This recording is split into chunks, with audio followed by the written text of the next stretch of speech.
का ऐलान किया जाए। तो सर क्या इमरान खान साहब कौन? मैं हूं शहजाद अमान और आप देख रहे हैं ASA TV। अभी हम लिबर्टी गोल चक्कर में मौजूद हैं और भी कॉल हमें मौसूल हुई है कि चौधरी मोहम्मद सरवर के क्या इमरान खान साहब का इस एहतजाज के बाद क्या अलाए अमल होगा, क्या वो लॉन्ग मार्च की तरफ जाएंगे या कोई और फैसला होगा, उन्हीं से जानते हैं अभी। जी वालेकुम सलाम। सर आज जो इलेक्शन कमीशन ने फैसला दिया है, अब इमरान खान साहब का क्या अलाए अमल होगा?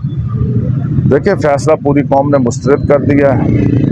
ये इंतहाई मुतअस्सिबाना और जानिबदाराना फ़ैसला है जिसकी कोई कानूनी हैसियत नहीं है, और मैं समझता हूँ कि ये इम्पोर्टेड हुक्मरानों ने इलेक्शन कमीशन पर दबाव डालकर ये फ़ैसला लिया है। सियासी मैदान में क्योंकि वो बदतरीन शिकस्त से दो चार हो चुके हैं और वो इमरान खान को टेक्निकल बुनियादों पर रास्ते से हटाना चाहते हैं। मैं ये समझता हूँ कि ये बिल्कुल ही अमकाना सोच है। इमरान खान उनको किसी तौर पर भी रास्ते से नहीं हटाया जा सकता।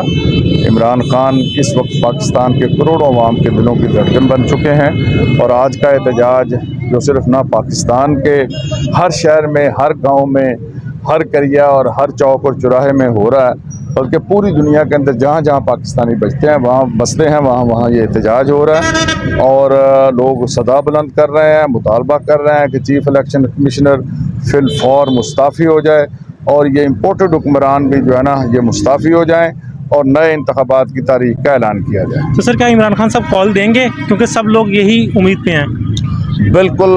बनीगाले में जो हमारी लीडरशिप का इजलास जारी है उसमें कोई फ़ैसला है और मतवक्को है कि आज या कल में लॉन्ग मार्च की कॉल दे दी जाए। Thank you sir.